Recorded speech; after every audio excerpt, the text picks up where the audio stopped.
What if the conversations that you're craving are closer than you think? You're just afraid to ask the first question, or maybe you don't know what it should be. On the opposite of small talk, obviously, we believe that depth creates connection, and today's guest has built an entire movement around this idea. We are joined by Kalina Silverman, the author of Big Talk and the founder of the Big Talk movement. What started as a simple social experiment, asking strangers meaningful questions, has become a powerful reminder that most of us are hungry for connection, honesty, and presence. Obviously, this is like right up our alley. We were joking before recording that it's obviously fate that we were to interview her, but also a lot of pressure to have a meaningful conversation. But I think we pulled it off. I think so too. And I will say I think both of us have been following Kalina for a long time on Instagram. And so it's been really nice to get to know her and interview her, that she has this book coming out, but has been a person that has been on our list that I was like, this is someone we should talk to for a long time. So it felt really nice to get that all out there. Right. Although it was weird, I didn't realize she'd been doing it for as long as 10 years, and I thought we were the inventors of talking big, but apparently we are not. But that's okay. We both came to the same place of the importance of big talk conversations, so I'm here for it. Yeah. Enjoy our conversation with Kalina. Kalina, welcome to The Opposite of Small Talk. Thanks so much for having me. It's kind of kismet that we're finally meeting. I know there are some times when the stars align and you find somebody who has the same mission as we do. And we are so excited to have you here today and have some real big talk. So I wanted to start by asking you to share a little bit about yourself and how you've come to do the work that you do. Yeah, so I started Big Talk over 10 years ago now. I can't believe it. When I started it, I thought it was just a one-time experiment of life, but I had been going through a period of loneliness, intense loneliness for the first time after moving to a new city. And it didn't mean I was alone. I was showing up to all sorts of events and meeting people, but I would come home and I would cry and feel this existential pang of loneliness. And one night I was having a Skype call with a friend back when Skype was a thing. And I said, wow, I wish more conversations could be deep and like this. I've been feeling lonely lately. And he was like, yeah, well, screw small talk. That's where I came up with the name Big Talk. I didn't know what to do with that at the time. I just kind of tucked it in my back pocket. But I was studying broadcast journalism, and I had the opportunity to go abroad that following summer. And I had to meet people in the span of 3 weeks in Germany and find stories about the Holocaust. So I had to have deep conversations with people and build trust with them really quickly. And I saw the power of that. Of being open and vulnerable with complete strangers, and how that can be really transformative.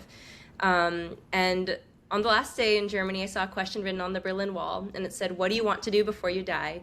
And that really struck me as big talk instead of small talk. And I came back home to Los Angeles, and I thought, well, I don't want to lose that magic that I felt while being abroad and being so open with people just because I'm back in my normal reality. And so I tried an experiment where I walked up to strangers and skipped the small talk to make big talk and asked them, what do you want to do before you die? And that started a sort of movement, I call it, of meaningful connections and conversations that's taken me on a journey of 11 plus years so far. And I could talk so much more, but I'll stop right there. I have to add, not to jump right into the big talk, but Yeah. What's your answer to that question? What do I want to do before I die? Mm-hmm. It's funny because if you had asked me that 10 plus years ago, I would have given all sorts of grandiose bucket list kinds of answers. And I remember I had asked my professor at that time that question, and he said, to have more good days. And at the time I was like, that's kind of a lame answer. Like, it's so simple. And now I get it completely, because I realize how important it is to live in the present and for each day to just be so full and good. And so I would defer to that answer, but there are a couple things I do want to do. I do want to raise a family. I got married in the past year, so hopefully have kids. And I also want to start a a farm by the sea that employs people in need and grows food from all over the world and rescues animals from all over the world. I've kind of nicknamed it World Ranch in my brain, because I want it to be kind of a global place of connection and gathering and community, kind of like a physical manifestation of Big Talk. Oh, that is so cool. Thank you. Can't wait. Do you- I can't wait Can't to wait be to go. invited. Yes, it will happen. I'm manifesting it. I was gonna say, do you want to write a book before you die? And oh my gosh, it's here. Yes. It's so exciting. All right. Well, so tell us, I know you said that loneliness was sort of how you ended up starting this, but like give us a little bit more about what sparked you to do this thing. Yeah, I think it started because of loneliness. And it also started because of this this deep need to really connect with people in the world. And I think it's something that a lot of us are lacking. I mean, people who aren't lonely necessarily, but people who are seeking a deeper purpose in life and seeking that connection that is hard to find in modern life. I also said I always want real life to feel as beautiful as fiction as the movies, and I think Big Talk is a way of making real life feel that way and making you feel really alive and truly connected. Because I think a lot of us disassociate. We watch TV, we scroll, and we're disassociating from our own lives. But when I have Big Talk with people, I'm fully locked in, and I get this natural high and euphoria just from connecting with a stranger or someone I already knew. So I think all those things have motivated my journey with Big Talk. And then, of course, externally, just seeing people's response to this really simple idea of craving deeper connections and what happens when they do just ask a deep question. I mean, I've had people reach out to me from prison who've used Big Talk questions in prison and said that helped them when they were really struggling in solitary confinement. I had people reach out to me from the army in other countries or the modeling industry because it was superficial. And I've had single moms, I've had corporate CEOs. It doesn't matter. It's this really simple notion that if we just take the time to slow down, really inquire into people's lives, practice curiosity, connect empathetically, you can feel really full and your life can be enriched. So I think it's the stories from others that have motivated me to keep doing this. I think that what's so important too is like when you talk about loneliness and then creating this connection. And when we talk about the weather or, things that are going on in the world, like you miss out on that. And just having that one question that like opens up something and like gives somebody else the permission to do that and to open up themselves, and then gives the other person like, okay, like we realize how much more we have in common, I think, too. Right. I really do genuinely believe that one question can change your life or change someone else's and really turn something around. And I've never been someone who said, like, don't make any small talk. But I think if you just make small talk, then it's kind of like nothing happened and it's not memorable. Like, I don't recall small talk conversations, but Big Talk conversations I can recall word for word because they leave a lasting impression and impact on your life. Yeah, and I don't know about you, but I like tend to remember where I was and what I was wearing when I have a really powerful conversation with someone. Now, I know you sort of started out with this exercise of Big Talk with strangers, and I'm wondering, do you think there's something to, is it somehow easier to have big talk with a stranger versus with the people that you're closer to? I think it's absolutely easier to have Big Talk with a stranger sometimes, even than people you've known your whole life. I think it's almost harder to break the normal chain of daily events, when you're talking to a family member and suddenly asking a deep question. But if you start with a stranger, you start with a complete blank slate. And it's almost easier to be vulnerable with someone when they don't know anything about you. You don't know anything about them. There's nothing you're trying to prove or hide or keep following up on from your past. So I really enjoy connecting with a complete stranger. I think those are the most euphoric moments for me when I make Big Talk. Because, yeah, there's no preconceived notions, or you're not like anticipating what their answer might be because you really don't know and you're just showing up with genuine curiosity. I remember hearing about a study. Last year I took the Yale happiness course, and it had a profound impact on me. And she talked about a study where they assigned people who were taking commuter trains, Oh, one yeah. of two conditions. Either they were told not to speak with anyone, or they were told that they need to strike up a conversation with the person next to them on their commute. And one of the things that they were looking at was what we anticipate like how we will feel about it. And everyone was dreading the idea of talking to a stranger on the train, and then was absolutely delighted by that experience. So I think that's a like really interesting and powerful study, and it speaks to what you're talking about, because you were saying how like talking to a stranger really just brought you such joy. Yeah, I love that study. I think it was from the University of Chicago. It was, I think, Nicholas Epley. I'm obsessed with that study, and I always remind myself when I feel a little nervous to speak up, but I crave an interaction, or I see someone and I have a curiosity or a compliment inside of me, I always remind myself to speak up, because that study proved that people actually are really delighted, as you mentioned, once someone talks to them, or you're delighted when you talk to someone. Yeah.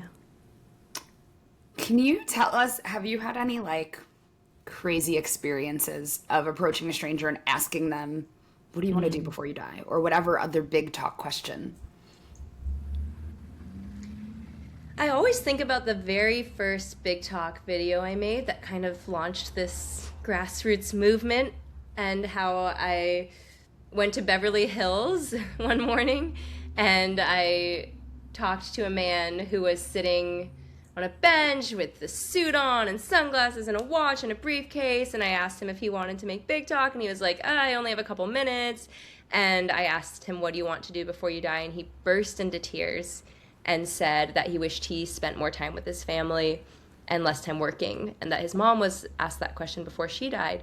And that, I think, if I hadn't had that interaction, I don't know if I would have started this whole project, this whole movement, because he has profoundly impacted my life. And I think so many people who saw that video realizing that really love and connection are what matter. I mean, he was literally in the middle of his busy day, and he still admitted what he really wished he spent time on. And so I always remind myself that too, and always choose friendship, family, relationships over everything else, even with work as well. I mean, I don't think that was like the craziest conversation or interaction or scenario I've been in with Big Talk, but I think that conversation like blew my heart right open and made me realize how important what was doing was. Yeah. I love And that that was one of your first interactions as well. Like that's the thing that like, because if he was like, no, or had some answer that you were like, okay, like that might have stopped that whole yeah. experiment.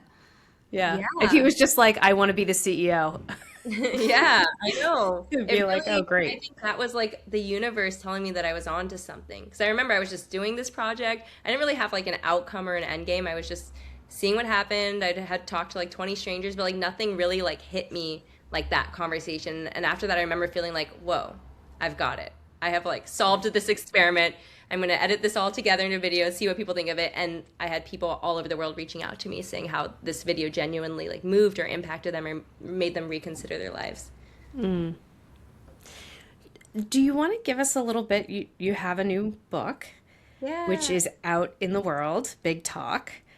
Do you want to tell us a little bit about how that came to be? Like why was that the next chapter, and kind of what you're hoping will come of it?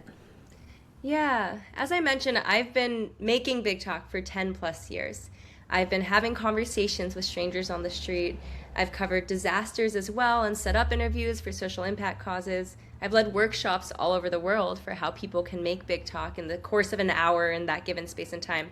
But I think I haven't quite, up until this point, offered people a guide on how they can make Big Talk themselves. I don't want people to just sit behind a screen, scroll through my videos, and feel something for a second and then move on with their lives or still feel lonely later on.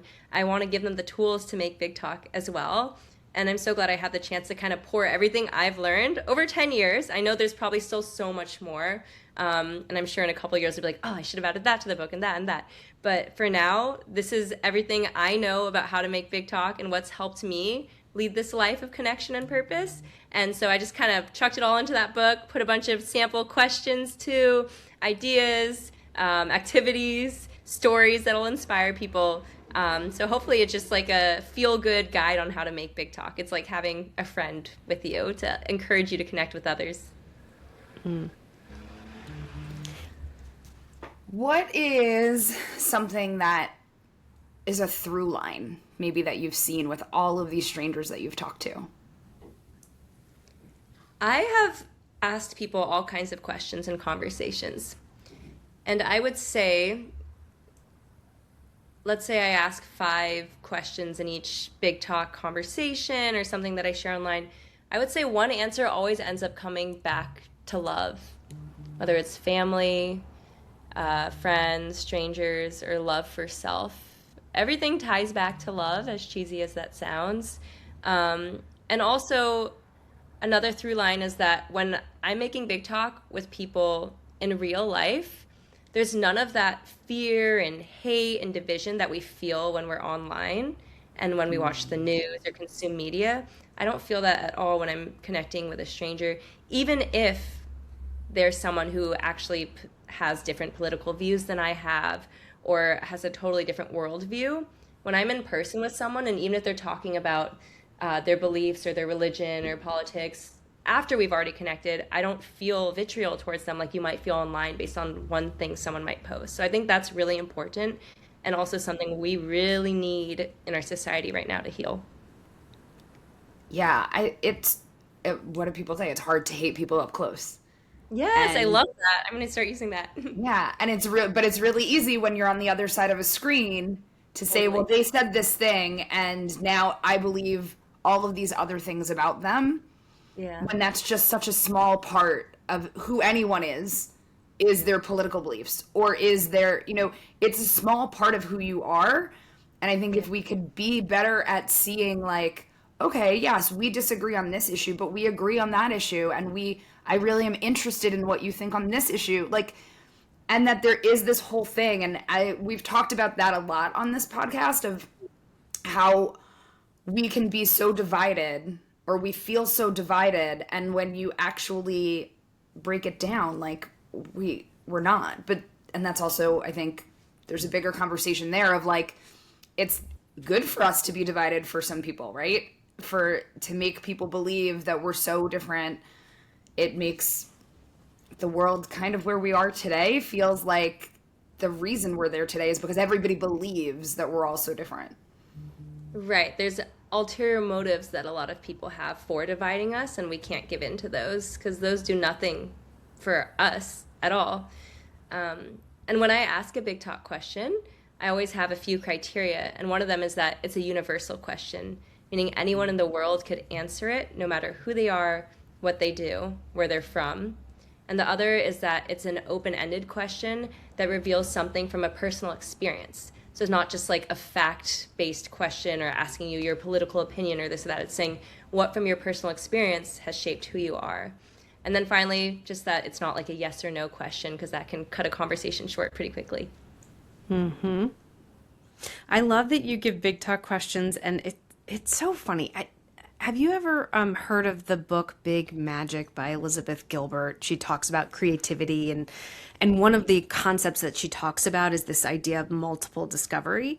So obviously we have this podcast called The Opposite of Small Talk, and we have a slightly different purpose. It's not just conversations with it's maybe, I don't know, a little bit about conversations for personal growth versus necessarily just the conversation itself, but very similar. And something that we started to do was to give listeners big talk questions. And that's such a big piece of what you've got a card game. You've got a ton of questions in this book. And it's funny to me because although I think we maybe came into each other's lives through Instagram after we had launched, we sort of came to the same place, which I absolutely love. And I say all of that to say, I think there's a need for people to have examples of big talk questions because it can be hard for people to figure out like what the entry point is. I'm curious, besides the question about what do you want to do before you die, what do you have a favorite? Like, what's your favorite big talk question? It all depends on the context. Because if I'm talking like something practical in real life, like you're at an event or networking or something like that, I love asking people, what are you curious about lately? Or what are you fascinated by? Because it gets kind of to the crux of what people are nerding out about lately, and people love talking about that. If I'm asking a question where I'm trying to, reveal something profound about humanity, then I love asking people kind of like a two-part question, like, what are you proud of? And what's been the most difficult experience of your life, and how did you get through it? Because I think even though the second one might sound heavy, it ends with something positive and a story of resilience and kind of shows the hero's journey of someone's life. So I really love that one. That might be harder to just walk up to a stranger and ask, but I do also recommend one simple way to like kind of get over the awkwardness is to simply ask someone, "Hey, this might be random, but can I ask you a question?" Because by acknowledging the randomness, then you can ask pretty much anything in the world, right? And someone's prepared for it. So that's kind of how I get around the asking bigger questions in more typical scenarios. Do you feel a lot of pressure to have big talk all the time? No, I don't You actually. don't? No, I don't. I think that's perhaps a common misconception that I'm only having deep conversations all the time. I have all kinds of conversations with friends, family, people I just meet. But I think what I do feel is this awareness that a conversation can turn into big talk if I take that opportunity. And I'm more aware of when those opportunities are presented to me. Yeah, Christy and I talk about that a lot when we tell people, we have a podcast. It's called The Opposite of Small Talk. Everyone's always like, oh my gosh, that's such a great title. I love that. And then I'm like, I don't want to talk. I can't talk about the weather. Like, I don't know what I want to talk, but I can't talk. I can't ask you something like that, right? Because I've just put that out there. But I do think it also leads to deeper questions because people then are like, oh, tell me more. Or, and they are then prepared in a way I that, agree. It's a yeah. great entry point.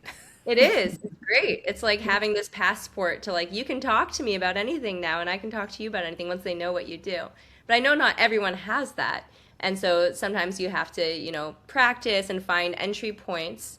But it can be as simple as like being for example, I was at the checkout counter at the art store the other day, and I said, "Oh, so what's your art form?" to the guy who was checking me out, because I knew that he probably was an artist in some form because works at an art store. So just finding those moments and those conversation starters that can take something beyond just a typical transactional conversation. So part of the work that you also do, you talk about doing things that have like a social impact. And I know that you did a lot last year after the fires in LA, where you went around and had really big conversations. Tell us a little bit about that. Yeah, so I'm based in Los Angeles and grew up in Santa Monica. So the Palisades fire was right over the hill. I saw the beginning of it. And then I was watching the news and wishing I could do something to help. And at that time, it was like just firefighters and first responders and Red Cross volunteers. And I signed up for the Red Cross. And then I was like, well, the training's next week. And so I was like, what can I do to help? And then I was like, well, I do have this Big Talk platform. So I had this idea to go meet up with people whose homes had burned down and have big talk conversations with them, film them and share them. And I filmed one. There's still ash raining from the sky. It was in Altadena. And I shared it online on Instagram, and suddenly millions of people had seen it. And this one individual, people donated $900,000 to his GoFundMe because of this 90-second big talk video of him, because he was vulnerable and open, because I wasn't scared to ask those hard questions. And so I continued to do so with the LA fires. And then after that, with Hurricane Helene, with the Texas floods, and disaster relief has definitely been a new lane for Big Talk, but it's been really exciting to see that how these conversations can have a tangible impact in people's lives in times of need. And I love doing that kind of work too. Yeah. That's amazing. Like, that's like to use that platform in a way that like somebody's building a new house now, right? Yeah. And it's going to have a home because of this Big Talk conversation you had. It's And cool. that is huge. It's definitely the positive side of social media. And I know I'm not alone. I know there's lots of creators who have found ways to create emotionally compelling videos and raise money for people in need. And I definitely want to explore more ways to do that. But yeah, I'm just kind of covering different social impact causes when I can and trying to find people to connect with.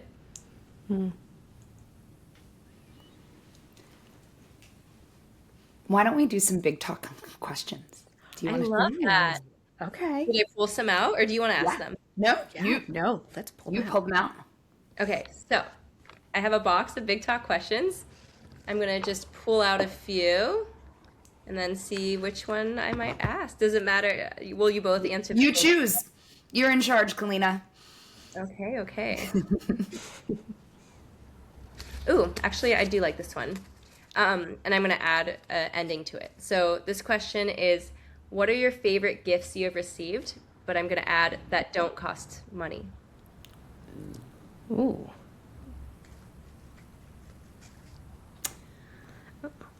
I feel like this goes back to all the things, and this is why we're talking, is like the gift of connection with someone else that feels real. And I will say right now, my cousin's daughter, or my niece, we haven't decided what we're calling each other, just came here to visit, and she came with a friend, and just having like two really young people in my apartment for 2 days who showed up and just were like open. Like, we had lots of big talk conversation about things.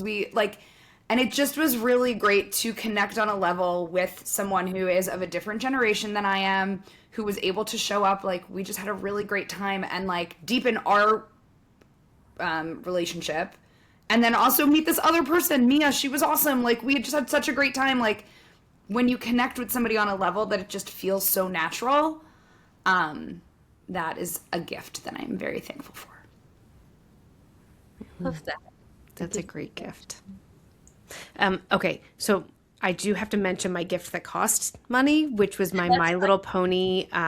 It was like a pond that had a rain cloud that actually rained on the My Little Ponies, real water. It was like the gift. It was pretty awesome. But my one that didn't really cost very much money is my mom gave me this little empty box. It's like a wrapped box, but it's empty, and there's like a little piece of paper inside that's like a poem about like being with me, and that, you know what I mean, that like I'm always it's very sweet, and it sits in my jewelry box, and that was a very sweet gift. That's so special. Yeah. Love that. Yeah, I think poetry and creating something for someone is definitely a gift that's priceless. Yeah. Let's do one more. Yeah. Actually, you know what? Let me pull one from the book since we're talking about it. Oh, that's a good idea. There's tons of questions in the back of the book. So I'm going to open the back and find a question. Okay.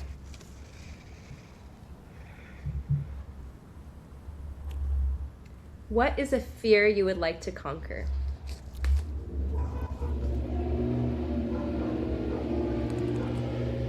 Christy, you have to go first on this. Okay, I do. I have one. I think there's like money fear. And so we're really good savers, which is great and important, but I think there's potential that we're missing out on opportunity to do more, experience things, retire early, for like fear of not having enough. So I think the fear of not enough is probably one that I would like to conquer. I don't It's a very know. American fear. Yeah. I feel like we always feel like we don't, that's not enough. Always. Yeah. It's so hard to stop that fear from Yeah. invading. Yeah. And I worry that I'm going to miss out because I don't, you know what I mean? Because I think I could be working less. I could be doing things differently, and I don't know if I will, but I'd like to work on that one. Well, Danielle doesn't have any fears. She's very fearless. She truly is. I was just looking on my bulletin board. I have like a thing that just says fear is boring. But I feel like I have some fear of missing out on things, but I don't know. Actually, you're kind of right, Christy. I don't know. I don't know that there's a good one for me. Have a lot. I I mean, feel you gotta like have fears. I don't know. This is not That's okay that. to not have any Yeah, I fear. don't think I do. I think like the things that I've experienced, like when they happen, I'm like, oh, that was really scary, but like I got through it. And I think I believe that I will always get through it. What about like physiological fears, like heights and spiders and drowning and those things? No? No, I mean, I've had moments where like are scary, but not like I'm not something that I'm like I'm not gonna go in the water because I might drown. Like I did have a moment where I was like this might not be okay. This was a really fun story actually.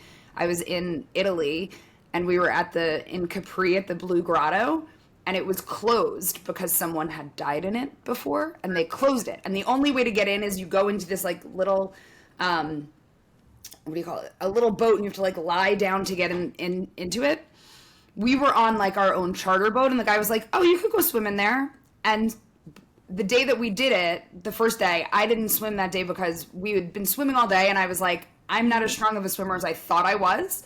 So by that point in the day, I was really tired, and two of my friends went in, and they came out, and they were like, "That was the most incredible thing that I've ever seen in my life. That was amazing." So then the next day we're like, let's do it again. So we hired the same guy to drive us and we're like, can we start going the other way? And we went in and we swam in there. And as we came in, we get into, and it was still closed, we get into through the cave. And as I looked over, like the water was just crashing over the opening of the thing. And the Blue Grotto the light is coming from below you. Like it's like the light comes from below you. It's blue. It's gorgeous. Yeah. But I looked out and was like, I'm going to die. Like, there's no way to get out of here. I don't know what to do. And I was like, I gotta go. And I just kind of like hauled it out of there. But I wish in that moment I could have like had some tools that I probably have now to know, like, to get to be really present and to be like, we're gonna be okay. But had I to do it again, I would. Like, yeah. I don't know. I don't know if that's a good story about that, but Right. yeah. Doing the things. Kalina, what's one of your biggest fears? You'd like to get over? That was the question, right? I think, I do fear dying before I've done everything I want to do.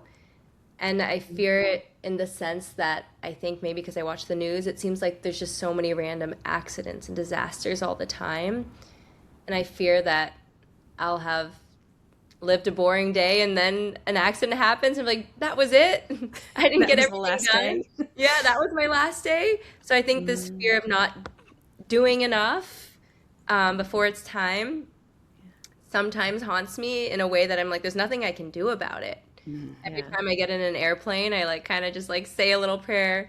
And like when there's turbulence, I want to grab the hand of the person next to me, even if they're a stranger, and I just want to connect with them. But I think that's something I fear is just like going too soon.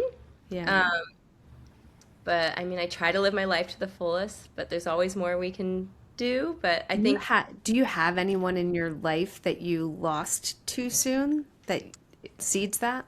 it's a great question because I wouldn't say I had anyone that left suddenly or early. And you would think I would have if that is one of my fears. I think I've had a lot of big talk conversations with people who have had, and I've really embodied those and felt connected to those people and had empathy for them. And so I'm very aware of that happening. I think I always think about my grandmother. I mean, she passed at like 90, but still, like, the times I wish I could still have with her, and she always appears in my dreams. But I wouldn't say it was too soon, like by traditional standards of how long people generally Yeah. live, but it always feels too soon when someone you love goes.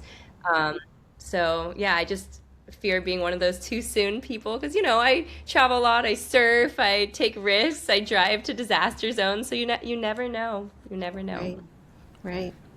Well, know that when your grandmother comes to you in your dreams, she's with you. Yeah, I think I That's believe for real. that. Yeah. I have to say, it's much easier to say big talk than the opposite of small talk. Because I feel like when we talk about this, we say, oh, we're going to have an opposite of small talk conversation. That's a mouthful. Like, we may need to just adopt big Adopt talk it. with credit. Yeah. I love it. Yeah, that's funny. So, Kalina, is there anything that you want to leave our listeners with so that they could have some more meaningful conversations? I would say it's very easy for us to rush around in our daily lives and live like it's an emergency. You just see it with the way people rush or walk down the street and avert their gaze.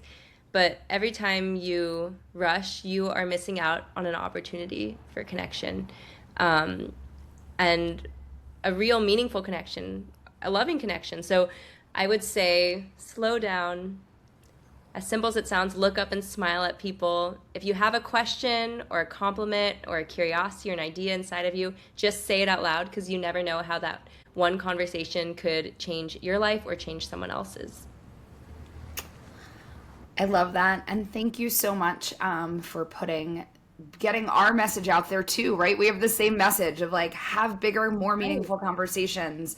And so I'm glad that you were here to do that with us and that you are spreading that message as well. So keep talking big. Thank you. You too. It's good that we're on the humanity side of media. I hope we can keep growing this movement. If you want to have more of your own opposite of small talk conversations, we can help. We've created a starter pack of big talk questions that you can download and use to ditch the boring small talk and create more meaningful conversations with the people around you. Get it in the link below. If you liked this episode, please subscribe and leave us a comment. Let us know what you think of this topic and what you'd like to hear about next. Thanks for watching. Stay curious and talk big.